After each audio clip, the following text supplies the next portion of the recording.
ठीक है मती साहब, मुस्लिम लीग नून के लीडर नवाज शरीफ साहब की वापसी के हवाले से खबरें सरगर्म हैं, वापस वो आ रहे हैं। तैयारी के हवाले से, इंतखाबी मुहिम के हवाले से तैयारियां हो रही हैं। वक्त का पहिया ऐसा घुमा है कि जिन हालात में आज पीटीआई चेयरमैन हैं, वो नवाज शरीफ भी किसी वक्त में थे और उस वक्त ये कहा जाता था कि जेल में किसी किस्म की सहूलियात नहीं होनी चाहिए। अगर आप जेल में हैं, कैदोबंद की सहूलतें आपको बर्दाश्त करनी पड़ेंगी, किसी किस्म का फैसिलिटेट नहीं किया जाएगा, एसी वहां से उतार दिया जाएगा। आज कहा जा रहा है कि जेल की दीवारें तोड़ दी जाएं, एक्सरसाइज के लिए जगह मुहैया की जाए, देसी चिकन वहां पर चाहिए, मटन वहां पर चाहिए। ये तमाम तर जो सहूलतें मौजूद थी, खुद ही पाकिस्तान तहरीक इंसाफ के चेयरमैन ने ये तमाम सहूलतों को खत्म किया था जेल के उस मेन्यू से। तो अभी आज उनको फिर उन मुश्किलात का सामना करना पड़ा। तो ये सियासतदान फिर क्यों नहीं समझते हैं कि जिन हालात में आज वो खुद बैठे हैं, और नवाज शरीफ को जब वो देखते थे तो उन्हें नहीं लगता था कि हालात उन पर भी आ सकते हैं। अभी भी नहीं समझ रहे, नवाज शरीफ भी नहीं समझ रहे। जी, आपकी बात बिल्कुल ठीक है, मगर देखें, पाकिस्तान के अंदर जो सियासी तजादात हैं वो सिर्फ सियासतदानों के लिए नहीं है। मेरे ख्याल में हमारी इस्टेब्लिशमेंट को भी कुछ सबक सीखना चाहिए, हमारे जजों को भी सबक सीखना चाहिए। जो कुछ माजी में इस्टेब्लिशमेंट और अदलिया ने मिलके पिछली नवाज शरीफ की हुकूमत के साथ किया है, तो उनको भी तो अपने गिरबान में झांकना चाहिए ना। इसके बाद नवाज शरीफ को डेफिनेटली अपने गिरबान में झांकना चाहिए। अब वो वही किरदार अदा कर रहे हैं जो इमरान खान जो हैं उनको इक़्तिदार से निकालने के लिए अदा कर रहे थे। तो बहरहाल एक सियासी अमल है, कानूनी अमल है।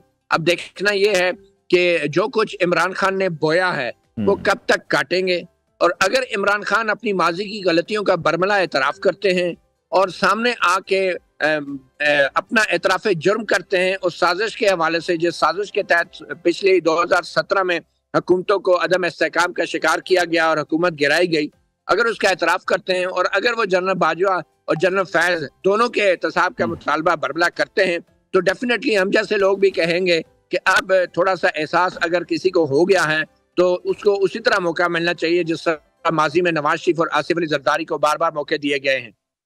ठीक है, लेकिन आप नहीं ये समझते कि जो तमाम लोग इस तमाम काम में मुलव्वस होते हैं, जो इन तमाम प्रोजेक्ट्स को लॉन्च करते हैं, टीएलपी को लॉन्च किया गया, पीटीआई को लॉन्च किया गया, तमाम अगर हम सियासी जमातों की बात करें, उन लोगों का एहतसाब कब होगा जो इस तरह के एक्सपीरियंस पाकिस्तान पर थोप देते हैं?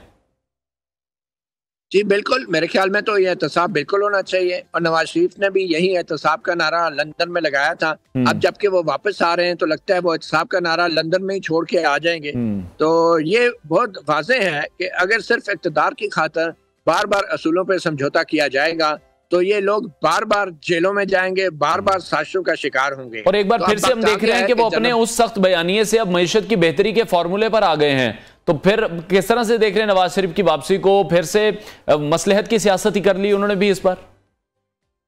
देखिए, अगर मईशत की बेहतरी ही नवाज शरीफ जैसे लीडर का मतबा नजर है तो फिर तो इसराइल को भी तस्लीम कर लें, फिर तो अमेरिका को भी अड्डे दे दें, हमारी मईशत बेहतर हो जाएगी, कोई मसला ही नहीं रहेगा। लेकिन अगर आपने मईशत की बेहतरी जो है आइन और कानून को रोंद कर करनी है और अपनी बुज़दिली को छुपाने का नाम मफामत को देना है, तो फिर मेरे ख्याल में इस तरह की मईशत की बेहतरी से बेहतर है कि हमें जो है फिर इंडिया के आगे और हमें अमेरिका के आगे और इसराइल के आगे भी हमें जो है फिर झुक के बैठ जाना चाहिए और अपनी मईशत को बेहतर बना लेना चाहिए। ठीक है मती साहब, अभी हम देख रहे हैं कि एक खुसूसी तैयारा बुक करवाया जा रहा है दुबई से, एक लाओ लश्कर के साथ आया जा रहा है। अवाम इस चीज़ को बड़ा गैर मुनासिब समझते हैं। अवाम ये कहती है कि जो हमारे लीडरान हैं वो सादगी पर चलें, लेकिन सादगी को भी फॉलो नहीं करते हैं। फिर लोगों का गम गुस्सा, फिर ठीक है कि लोग यहाँ पर इतने मुश्किल हालात में हैं, इतनी महंगाई को फेस कर रहे हैं, और ये इस तरह से वापस आ रहे हैं जैसे कोई किला फतह करके वापस आ रहे हैं। इतने बंदे साथ लाएंगे, एक स्पेशल तैयारा बुक करके आएगा, इन्हें मतलब एक रैली निकाली जाएगी, इतना खर्चा किया जाएगा।